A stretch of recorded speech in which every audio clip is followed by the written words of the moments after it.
Welcome po ulit dito sa aming channel at magandang araw po sa inyong lahat. Ngayong araw na to ay may ipapakita pong recipe si Mama Yeps sa inyo. Hello po Mama Yeps, ano po ang recipe mo ngayong araw? Hello po sa inyong lahat. Ngayong araw na to ay gagawa po tayo ng isa sa mga recipe na pwede nyo pong gawing pagkakitaan or gawing business, lalong-lalo na ngayong summer. So, ito po ay mango sagot gulaman na drink. So, ito na po yung ating mga sangkap. Gagamit po tayo ng 3 pirasong hinog na mangga, gulaman powder or yung jelly powder na clear and flavored po siya, mango powder juice, mini sago or yung tapioca pearl na maliliit. So, maglalagay po tayo ng 1 cup nito. Isang lata ng cream densada. Tapos, evaporated milk. Maglalagay po tayo ng 4 cups na tubig. Para po sa ating packaging, gagamit po ako nitong ating clear na cup na ang size po nito is 8 ounce. Pwede rin po itong may lid na tub. Pareho lang din po yung size niya, 8 ounce din po to. So, panoorin nyo po yung buong video nito dahil share ko po sa inyo yung puhunan natin dito, kung magkano po yung puhunan natin na nagagastos natin sa ating mga ingredients, at saka ituturo ko din po sa inyo kung paano po yung pagko-coasting para malalaman natin kung magkano po yung kikitain nyo dito. So, ang pinakaunang step po na gagawin natin ay lulutuin muna natin yung ating gulaman or yung ating jelly. So, dito sa ating kaldero or kahit anong cooking pot na gagamitin nyo, ilagay po natin yung ating 4 cups na tubig. Yung apoy natin hindi pa po nakasindi. Dapat nagmi-mix kayo nito, hindi pa po nakasindi yung inyong apoy. Bubuksan natin tong ating gulaman. So, itong gamit ko is unflavored. Pero kung meron po kayong nabibili na mango flavor na gulaman, pwede rin nyo rin po yung gamitin. Wala lang po kasing mabibilhan dito sa lugar namin, kaya ito po yung gagamitin ko. Kaya po, naglalagay po ako nitong mango powder juice para may lasa na mango flavor po tong ating gulaman. Sa isang pack nito, dapat yung tubig niya is 2 cups. Hindi po pwedeng susubra po kayo sa tubig dahil hindi po siya magsiset pag sobrang dami ng tubig or yung tamang ratio ng tubig po yung ilalagay nyo. So, dahil ito ay 2 pakete, so 4 na cups po na tubig lang po yung gagamitin natin. Yan, lagay muna natin yan. Tapos, isunod po natin tong ating powder juice na mango flavor. Yan, medyo matamis na po yung ating jelly pagka naluto kasi matamis po yung mango juice natin. Haluin muna natin para matunaw yung mga powder na nilagay natin.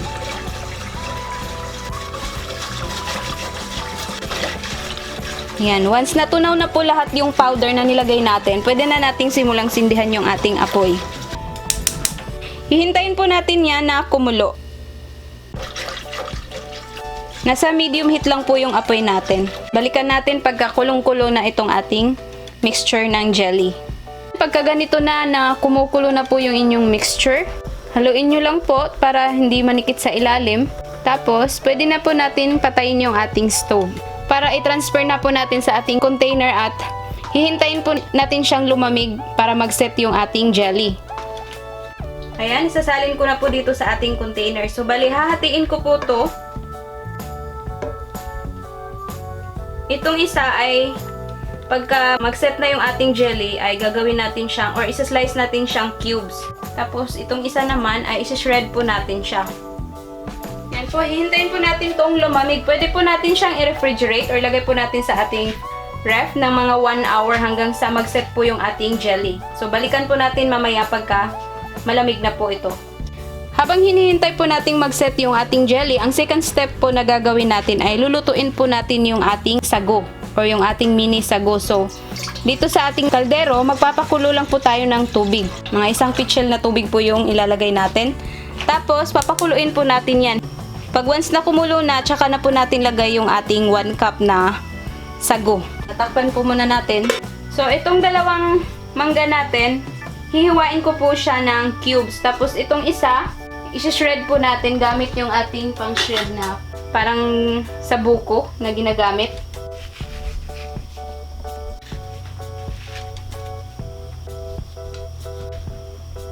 Kung masyadong mahal po yung mangga sa lugar nyo, pwede po yung 2 piraso lang na mangga po yung gagamitin nyo. Depende na po yan sa inyo. Para mas makakamura po kayo. Kasi meron naman po tayong nilagay na powder juice na mango flavor.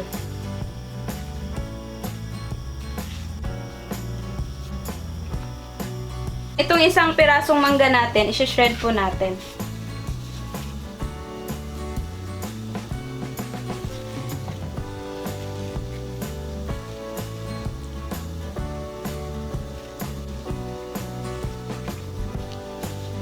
Para hindi sayang yung sa buto na part, pwede na rin po natin isasali natin yung pag-shred dito.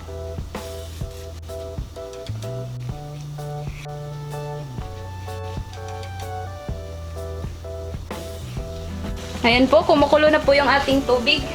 Ngayon ay pwede na po nating ilagay itong ating mini sago or yung tapioca pearl. Lalagyan po natin ng 1 cup nito.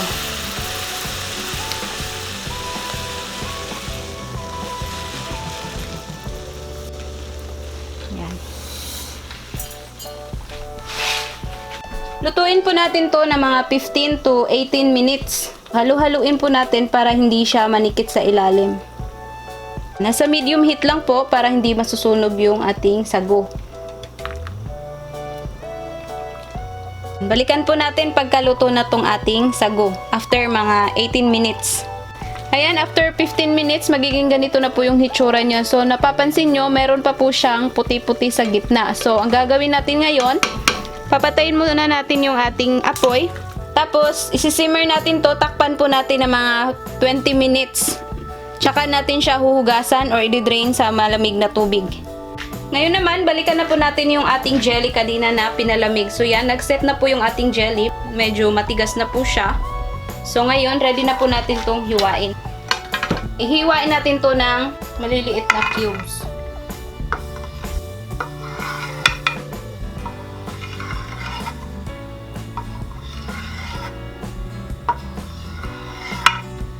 Tapos ngayon, scrape lang po natin.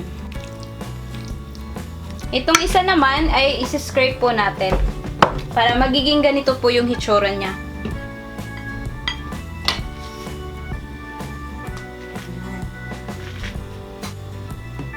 Para magmukhang maraming mangga po yung nilalagay natin.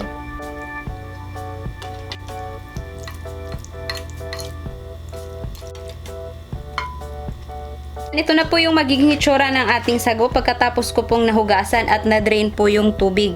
So ngayon, ay ready na po nating paghalo-haloin tong lahat ng ating mga sangkap. Itatabi ko po muna yan. Kakailanganin po natin ng malaking bowl na paghahaluan.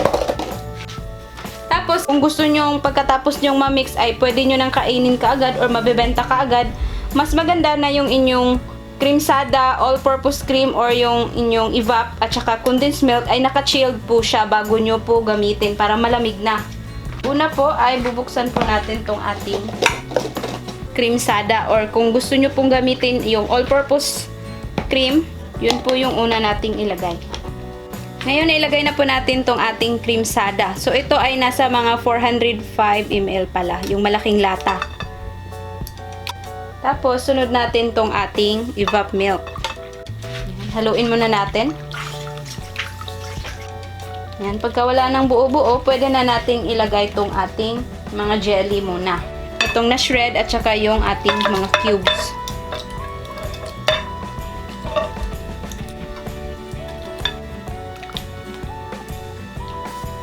Tapos, isunod natin tong ating mismong mangga na cubes din. Tsaka itong ating na-shred din na mangga. Yan, pagsama-samahin na po natin lahat.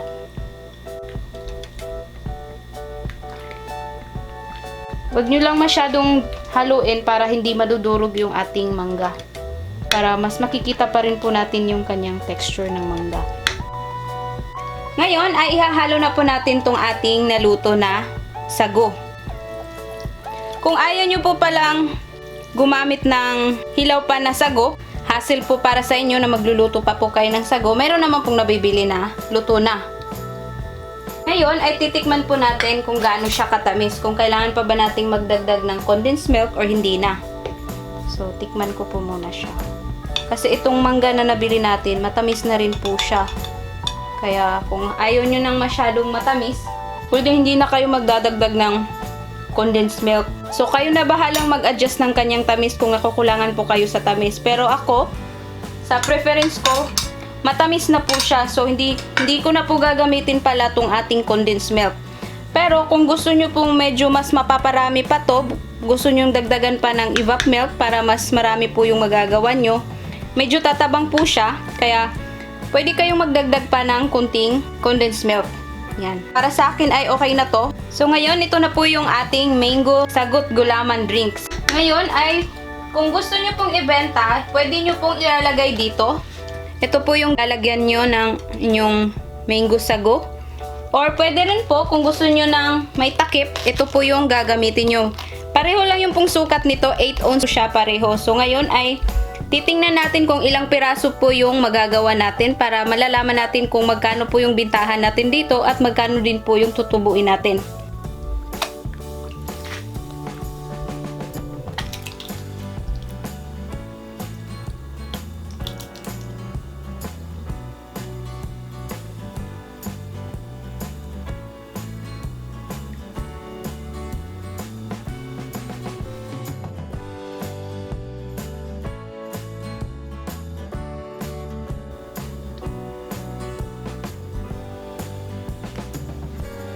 Ayan na po, ito na po lahat yung nagawa natin. Nakagawa po tayo ng 6 na ganito at 4 po na itong nasa plastic cup. So lahat-lahat ang nagawa natin ay 10 piraso.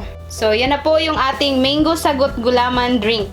So mamaya i-share ko po sa inyo kung magkano po yung puhunan natin dito, magkano po yung ating bintahan bawat isa at kung magkano po yung tutubuin natin. Ito na po ang listahan ng ating mga sangkap at ang presyo ng bawat isa. So bago po tayo magsimula, disclaimer lang po, maaaring yung presyo ko dito sa ating mga sangkap na ginamit ay mas mahal o kaya mas mura dahil iba-iba naman po tayo ng presyo ng bawat lugar.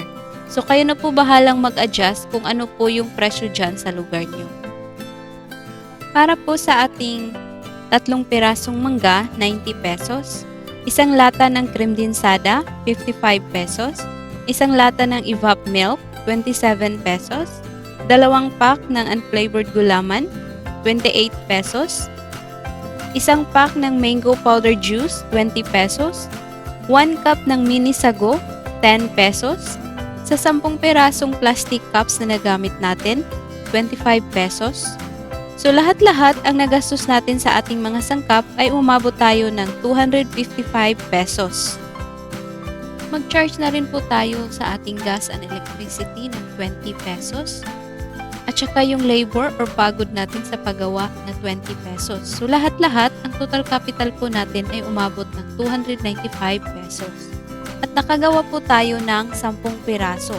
So para malaman natin kung magkano po yung puhunan natin bawat isang piraso, ang total capital natin na 295 pesos, i-divide po natin sa 10 piraso na nagawa natin, lumalabas na ang puhunan natin bawat isang piraso ay 29.50. Or pwede na rin gawin nating 30 pesos bawat isang piraso.